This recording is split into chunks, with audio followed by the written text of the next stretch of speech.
Last week, Mase, dito sa Metro Manila, isang beses lang yata nakapasok ang mga bata. No? Tapos yung 4 na araw, nagkaroon nga po ng suspension because of the, habagat. At ito po nga dahil kay Maymay at kay Luis. Pero ito nga regarding dito sa class suspensions na ito, may pinapanukala din kasi ang EDCOM 2 na gawin daw granular yung suspension ng klase. Ito na, para mas maipaliwanag sa atin kasi ang binabanggit ng EDCOM 2, umaabot po ulit mga kapatid sa 56 days out of 180 school days ang nawawala po sa mga bata sa isang taon. Ganun kadami. Ganon kadami. Ginawa ni... Oo. Oo, may mic ba si Mase? Parang hindi ko siya masyado naririnig. Meron. Meron? Hindi kita naririnig dito sa akin. Teka nga, pakinggan ko. Paayos lang po natin, mga kapatid. Pero nasa linya na po natin si Yusek Malcolm Garmang, Undersecretary for Governance and Operations ng DepEd. Good morning po, Yusek. Yeah, good morning. Magandang umaga, DJ, Chacha, Mr. Chacha, at sa iyong kasama. Si Maricel po, ang kasama natin ngayon. Good Maricel, morning. magandang umaga. Magandang umaga. Yusek, thank you po for being on the show kahit na ngayon nga po ay holiday at wala rin po kayong tigil sa pagtatrabaho. Let's start po muna with numbers kasi ang EDCOM 2, ang sinasabi po nila, around 40 to 50 instructional days nga po per year ang nawawala dito sa ating mga kabataan. Ang survey na ito, I think, around 2023 po ginawa. Same po ba kayo ng data with EDCOM 2? Ito rin po ba yung ginagamit ninyo? Ganito, Miss Chacha, no? Para lang po sa konteksto. So, number one, we were working closely with EDCOM, no? Kasi karamihan po sa amin, including si Sexani, was part of EDCOM, no? Before we join again or we rejoin again DepEd. So, noong 2024, pagpasok po na pamumuno po ni Sexani, nakita namin that time, Miss Chacha, sunod-sunod po yung bagyo. Parang 3 magkakasunod na malalaking bagyo ang tumama sa atin, no? Particularly in Central and Northern Luzon. So nakita namin na talagang yung suspension of classes halos very, very prevalent at that time. So during that time, nagkaroon na po kami ng sistema paano bilangin yung suspension of classes natin. So we devised or we came up with a system para po makuha natin yung report coming directly from the schools. So yan pong 53 na yan, yung number, hindi naman po yan average sa lahat po ng eskwelahan. Ibig po sabihin yan, meron pong mga eskwelahan na yan po yung pinakamaraming araw na sila ay nagsuspinde. For example, Ms. Chacha, no, ngayon ang bilang namin, simula nung nagbukas tayo ng ating klase noong June 8 hanggang sa ngayon, nag-average lang po tayo kung bibilangin natin lahat ng eskwelahan sa buong Pilipinas, mga 4.8 days, no, yung average natin, na national average. Pero may mga eskwelahan tayo na talagang umabot na ng 40. So meaning, hindi po lahat ng eskwelahan ganun ho yung nararanasan. May mga eskwelahan ho na masyadong mahaba. Like for example, yung experience natin last year, yung nasa paligid ng bulkan, no? Particularly yung Canlaon. So talagang dahil hindi agad sila makabalik sa kanilang mga eskwelahan, humahaba ho talaga yung number of school days. Oo. So yung pong numero natin is basically, yan po ay yung number na binigay ng ating EDCOM, basically at rin naman yan, numero din ng DepEd po yan. At nire-reconcile na lang po natin. Oo, so same data. Sige, Yusek, last time kausap po namin yung mula din po sa EDCOM 2, his name is, hanapin ko lang po dito, sir, para lang malinaw. May nakausap kami from EDCOM 2. Ang binabanggit, Sir Carol Markey, ang binabanggit niya po sa amin ni Dr. Carol Markey is most ng ang lugar kung saan marami yung class suspensions ay dito po sa Luzon. So, whether kung saan man po itong area na ito, hindi man lahat ng mga eskwelahan sa Pilipinas, ito po ang nararanasan. Dahil nakikita natin ngayon na 1/4 nung buong instructional days nauuwi na nga po sa class suspensions. Di naman lahat class suspensions, meron ding alternative learning mode. Ano Yeah. na po ang gagawin Yes. kaya natin ngayon? Ano na po ang plano ng DepEd para masiguro na hindi mapag-iiwanan po yung ating mga estudyante? Dahil nabanggit niya rin sa amin na karamihan po sa apektado nito ay grades 1 to 3 or yung nasa grade school. Yeah. Oo. Okay. Number one, siguro kaya nabanggit ni ED Carol, no, na Luzon, dahil talagang dito, Miss Chacha, tumatama talaga, no, Yung bagyo. yung bagyo, no. Oo. Particularly itong northern and eastern part ng Luzon natin, no, and including central Luzon, no. So talagang diyan talaga yung frequency, no. So yung mga lugar o yung mga eskwelahan na talagang dumadami, no. Definitely merong direct correlation, no, yung learning, tinatawag na nating learning loss, Miss Chacha. At very vulnerable talaga yung key stage 1, no, yung grades 1 to 3 natin. Kasi sila po yung hindi pa nagbabasa.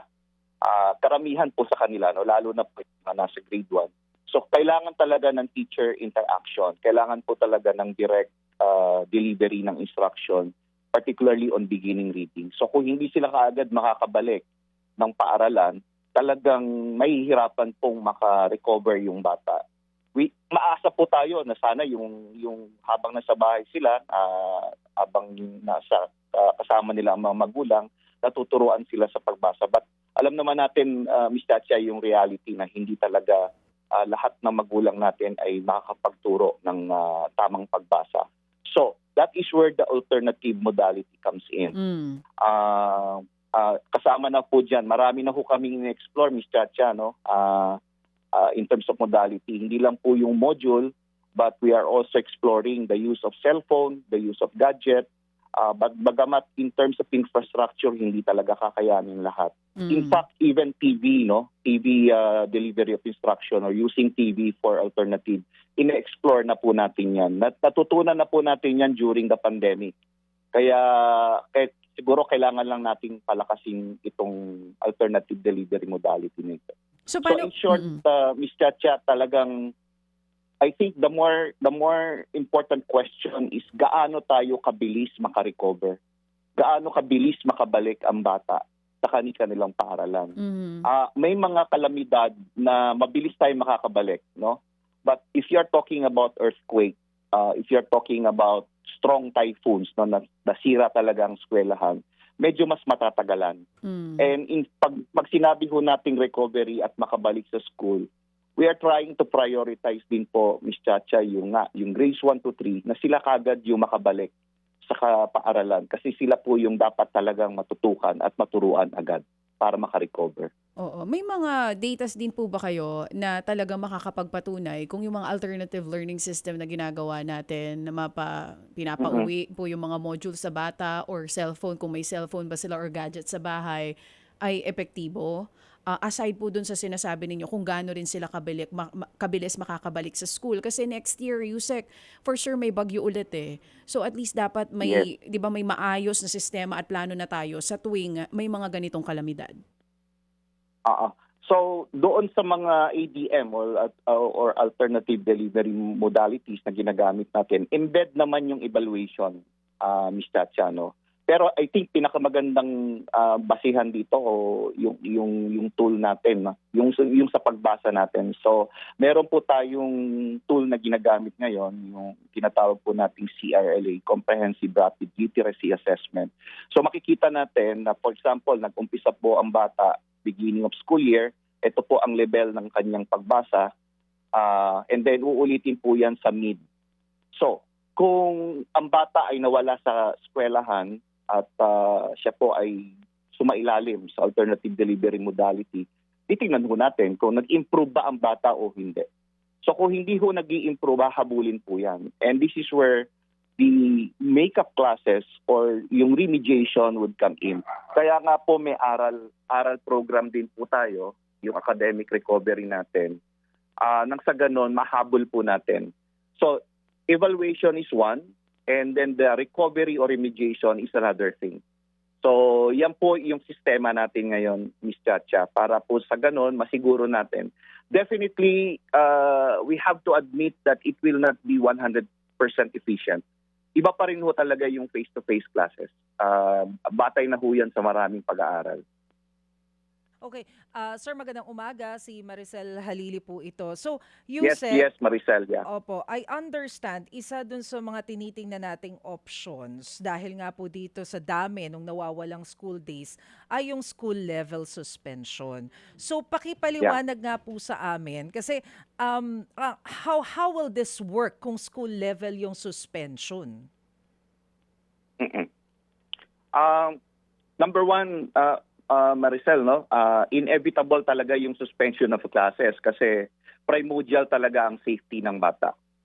So, alam naman natin na in terms of typhoon, halos 20 or more or less 20 typhoons tayo on the average.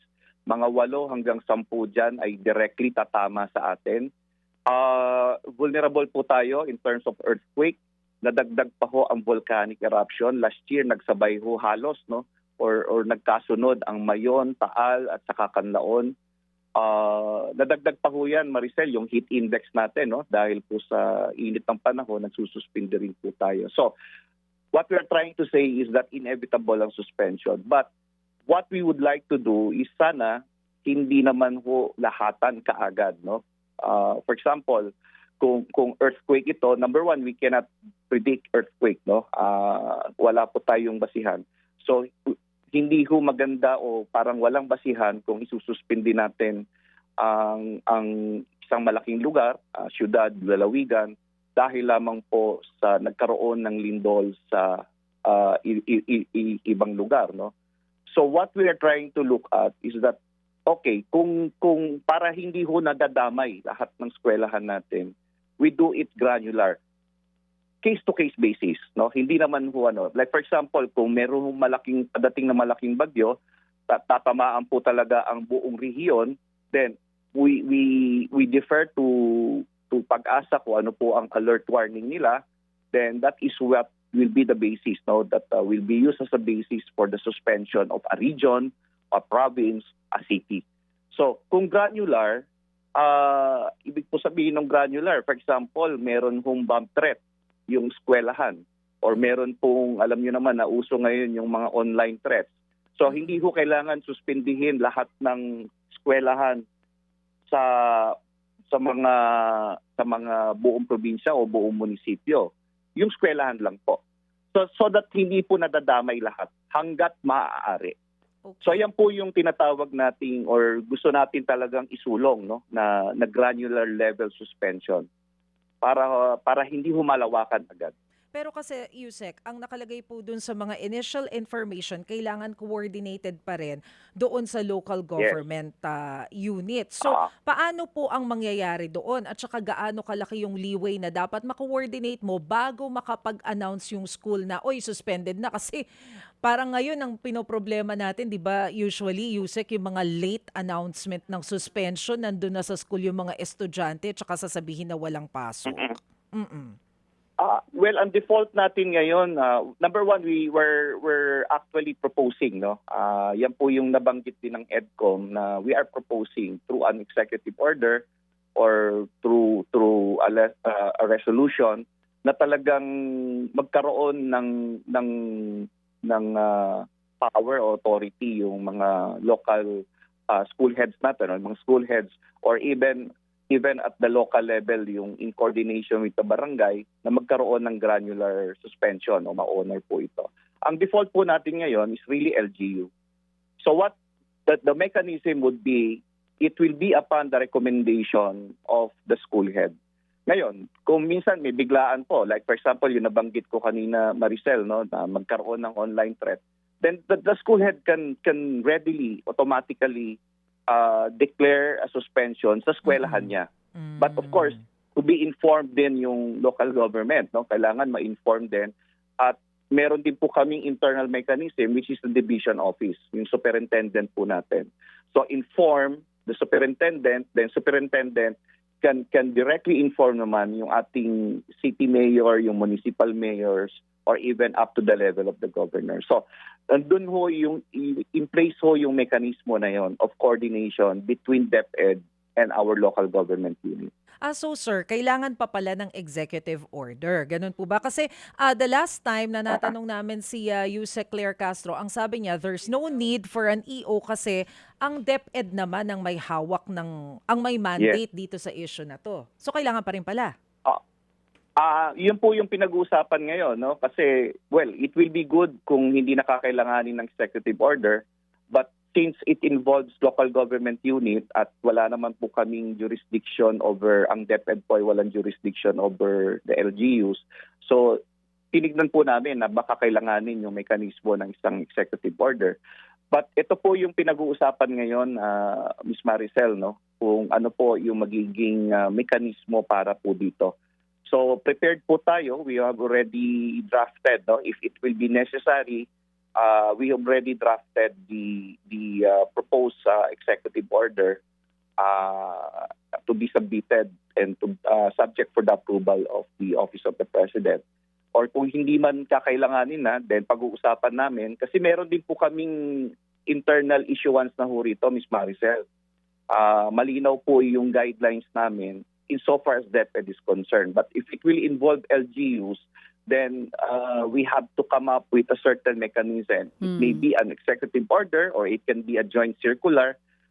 Marami hong instrumentality na pwedeng pag-usapan. Okay. So, Yusek, wala pang final kung iiwan natin sa mayors na nangyayari na ngayon or sa school principal na lang. Pero kung mapupunta tayo na ang magdedesisyon sa isang eskwelahan ay ang school head or school principal kung may pasok o wala, kanino po siya kukuha ng datos kung gaano magiging maganda ba o hindi talaga ang panahon? Sa Pag-asa po ba? Kanino po? Linawin ko lang Ms. Maricel, no, yung yung school level or Ms. Chacha, school level suspension natin, talaga pong case to case basis 'yan. So yung default po natin is really LGU will announce or will do the suspension. Kasi nga it depends kung ano ho yung imminent, no? Yes, weather Yusek. disturbance natin. Yusek, sorry po, no? Medyo lang tayo lacking in time. So, ang question po namin is, ngayon, hindi pa po malinaw if we leave it to the LGU mayors or kung si principal po ba ang magde-decide. Hindi pa po yan malinaw ngayon doon sa dinadraft ninyo na order or memorandum kung ano man po yan. Pero if ang maging desisyon, we leave it to the principals, sino pong magbibigay sa kanila ng sabihin na natin sino po magbibigay sa kanila ng impormasyon kung dapat may pasok o wala dun sa area nila? Sila po ba dahil nakikita nila na medyo tumitila yung ulan, mas maaraw dito? Paano po yun? Para lang safe talaga. No. Paano po? Oo. Again, ulitin ko, no, depende doon sa ano ba ang magiging dahilan ng suspension of classes. So kung ito ay weather system disturbance, then definitely it will be up to the level of the LGU. Okay. So meron hong mga instances, uulitin ko po, yung pong mga, kasi hindi lang po weather ang maaaring maging dahilan, no? Yun ko, yung online threat, or biglang nagkaroon ng kaguluhan sa eskwelahan for whatever reason, that's principal can suspend the classes. Yes, Yusek, so, we focus on the classified na po yun. Yusek, let's focus on the class suspensions na may kinalaman sa bad weather. Yung talagang ulan po, halimbawa, or matinding init. Kasi ang proposal po ng EDCOM 2, from what I understand, dun po sa huli namin silang nakausap, is granular approach. We leave it really to the school heads. Yun po yung binabanggit nila. Ganong klase ka granular yung gusto po nila mangyari. So kayo po ba ay sang-ayon doon or para po sa inyo dapat LGU pagka talaga masama ang panahon? Yes, lalo kung malawakan, no, yung Ms. Chacha. We doon sa ating proposed draft talagang LGU pa din ang magdi-declare, no, ng suspension of classes. Para po sa safety ng mga bata. Kung storm signal na yan, Ms. Chacha, kung storm signal or even yung mga color-coded natin na rainfall signal, malawakan po yan. Now, meron pong isang side yan, Ms. Chacha. Doon po sa draft natin, meron din pong resumption. So, the LGU may declare the suspension for the city or for even the province or municipality. But if ang kondisyon dito sa mga lugar na ito, then the principal, the division superintendents can now recommend na pwede na ho kaming mag-resume ng classes. Okay na po kami. So it may not, yung suspension may not take that long. Oo. Pero So yun Yusek, po yung other side. oo, kung ganyan ang gagawin, hindi naman po kaya maguluhan yung mga magulang. Nagsabi si Mayor, halimbawa, no classes kasi masama panahon. Tapos biglang gumanda, biglang sinabi ni school principal, hindi, papasok na tayo. Paano po yun? Yeah. Sino po ang masusunod doon? Ganun pa din. Will be recommendatory po yung ating school heads natin, yung ating division superintendents. Will recommend. Mayor, pwede na po kami mag-resume ng classes dito. So baka pwede na po nating i-lift yung suspension in this area. So, So parang yun po yung ating sound proposal. yung nangyari kahapon, for example, kahapon po kasi sa umaga may kaunting ulan and then the rest of the day maaraw eh. Pag ganun, yung morning class pwedeng suspended pero pwedeng sabihin ng school principal for afternoon classes itutuloy natin. Ay itutuloy po namin, Mayor, sa ganitong school. Pwede po yon? Pwede po. Doon sa ating proposed na mekanismo, pwede ho yun, no? Proposed niya. Kasi again, we go back to that basic issue, Ms. Chacha, di ba? Ms. Maricel, na hanggat kaya nating makabalik agad ang mga bata sa paaralan, ay gawin natin. Again, going back to the basic issue of EDCOM, na we have to minimize the impact of learning loss. Kaso, Yusek, ang isa pang issue natin, yung classrooms natin, nananatili pa rin na ginagamit bilang evacuation centers. Okay. So ngayon po, Oo. ano na po yung datos na hawak ng DepEd? Gaano kadami pa po yung mga estudyante o schools na affected, hindi pa makabalik just because na ginagamit pa as evacuation center yung school? Well, that will be another story, Ms. Chacha, no? Hindi makabalik kasi evacuation center ang eskwelahan. So based on the data, if I remember it right, parang Maymay, combination of Maymay, Neneng, Habagat, parang 27 schools pa yung ginagamit. But on a daily basis, nagde-decamp naman sila na nawawala. So lumiliit yung bilang natin.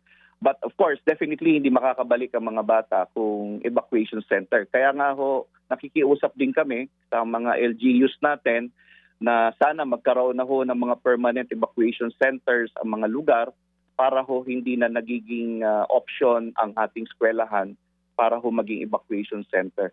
We open our schools for immediate, lalong-lalo na po yung mga emergencies natin. But for prolonged evacuation, that's what we would like to address, no? Would like to discourage. And talagang isa po yan sa magiging problema at na hindi makabalik dahil evacuation center pa ho ang ating mga schools. Opo. Sir, si Maricel po ito. So base po doon sa ating observations at reports, anong area po yung medyo hirap makabalik yung estudyante dahil madalas na gagamit yung kanilang mga facilities as evacuation centers? Well, depende po sa calamity, no? Like for example, nabanggit ko kanina yung volcanic eruption. Yan, talagang matagalan po yung evacuations diyan, no? Yung pagbaha, yan, yung flooding. So with the recent flooding, may mga schools kasi tayo na mas mataas ang location nila. So talagang doon talaga pupunta yung ating mga residente.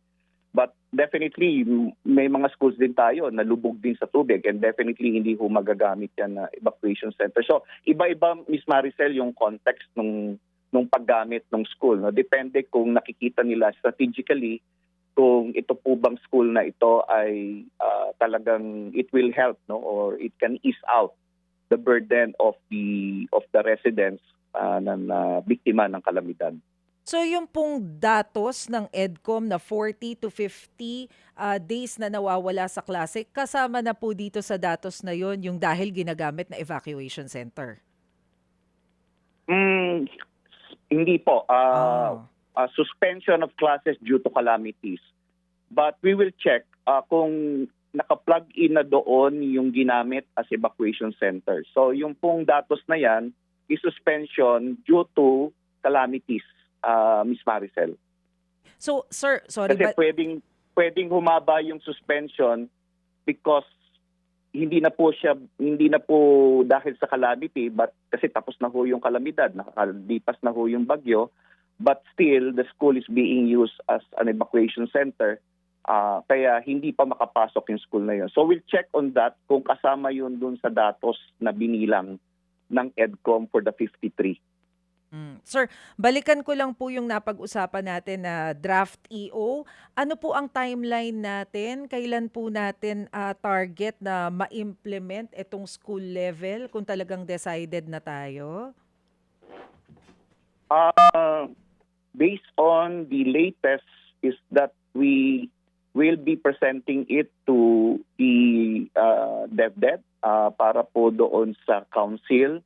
Then kung okay na po ito, then I think it will be up to the presentation na to the office of the president. That's what I know of. Okay, oo. So kay presidente pa rin po in the end yung magiging decision. Sige, we'll If wait for... yes. Mm-mm, If it yes will be an po. executive order, Ms. Yeah, Chacha. oo. Kung ito ay EO, then it will be the Oo. president. Sige po, Yusek, antabayanan po namin yan. Yusek, puntahan lang po namin ni Maricel, ito pong nakalulungkot na nangyari, in just 2 months, parang dalawang school shooting po agad yung nangyari at nalulungkot po tayo dyan, especially yung mga magulang din malamang na nakikinig ngayon.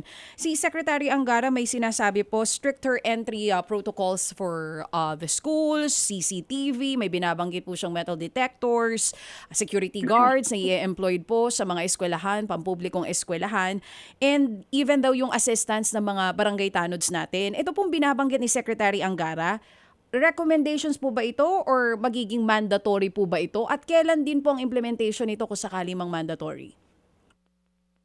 Well, it's already mandatory because we have already issued the policy on this, Ms. Chacha, no? Yung DO6 series of 2026. So talagang mandated for our schools, public schools, no? To heighten their security measures by deploying more security guards, more CCTVs, use of metal detectors, employing protocols like bag search. So lahat po ng schools natin ay mandato Kasama na. po. Oo. But of course, Ms. Chacha, we have to also consider the resources, no, yung capacity din ng ating mga schools to immediately produce the required numbers of security guards, the required numbers of CCTV, depending on the size of the school. Oo. So yan lang po yung isang balakid, but we are trying to address that, especially that forthcoming na yung budget Yes. hearings natin. So isasama na ho namin yan sa mga proposals natin. Oo. Yung budget ba natin this year, Yusek, wala pa doon? Hindi pa doon kasama? Kasama naman, but just the MOE. Okay. Meaning yung operational expense fund Dadagdagan. ng ating mga schools.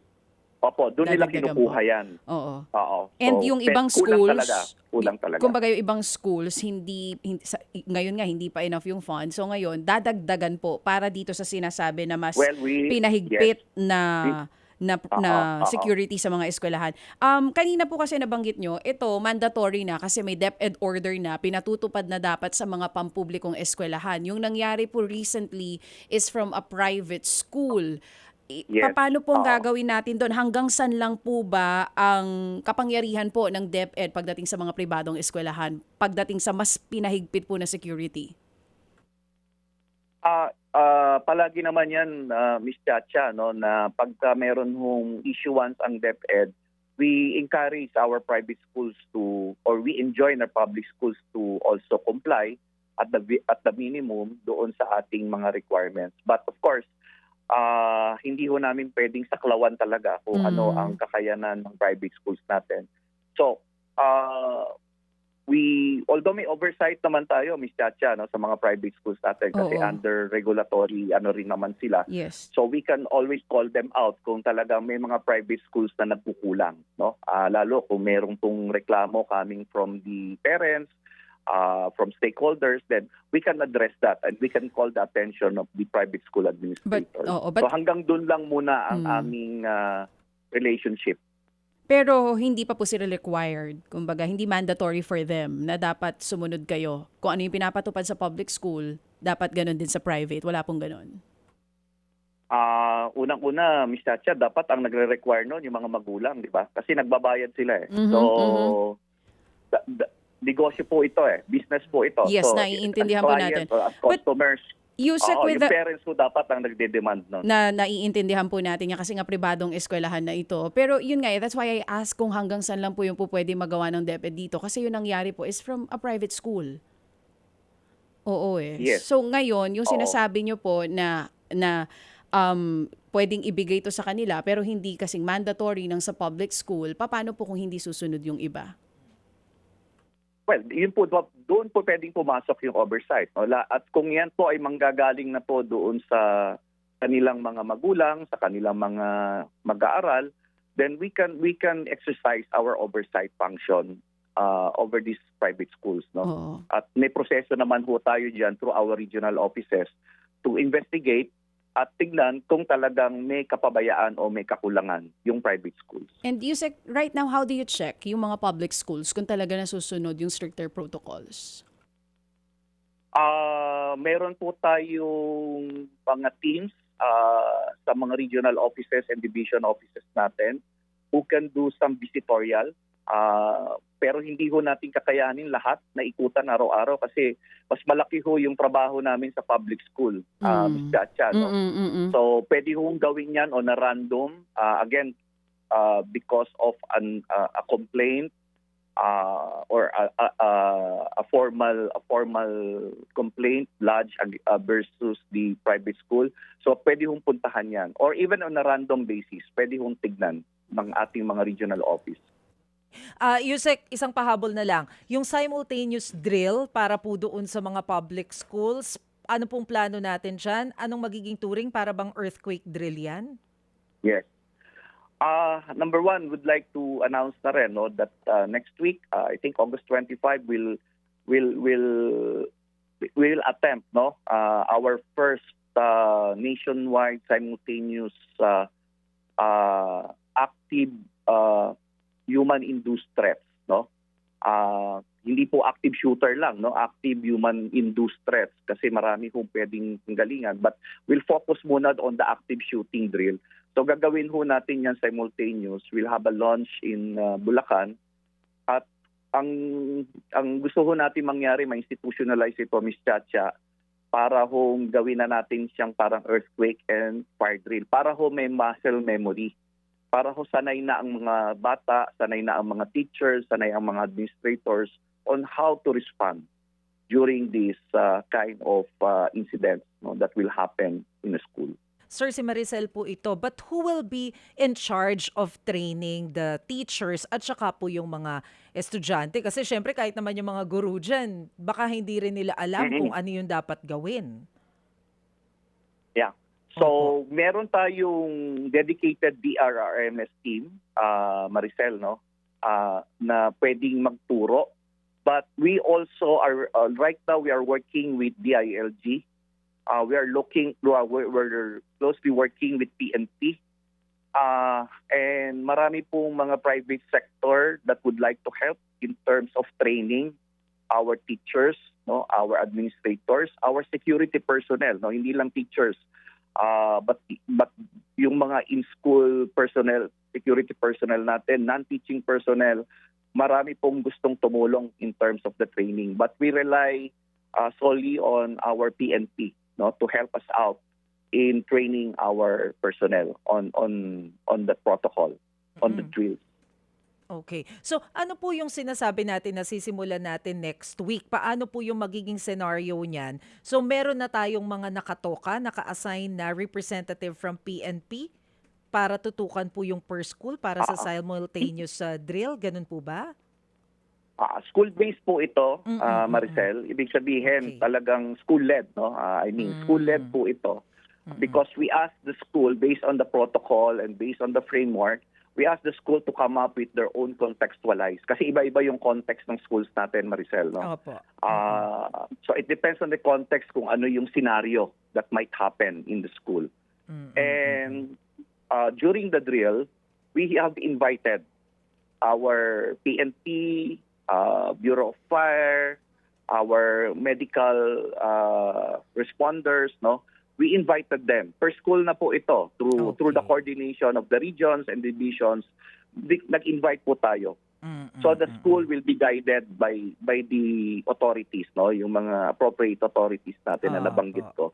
They will be guided, and we welcome the evaluation of the PNP. Kung paano ginawa yung drill, at the same time, ano ang level of readiness ng mga school, so that we can correct, we can rectify kung may kulang pa. Sige po. Yusek Malcolm Garma, maraming salamat po for joining us this morning. Thank you, sir. Mga kapatid, patuloy po kayong tumutok sa 105.9 True FM para sa totoong balita, impormasyon, music and entertainment. Mag-subscribe sa aming YouTube channel at podcast at sundan nyo kami sa Facebook, Instagram, X at TikTok sa True Network PH. Bisitahin din po ang aming official website, truefm.ph. At panoorin din kami sa True TV Signal, Channel 19. Kami po ang 105.9 True FM. Laging true sa'yo, kapatid.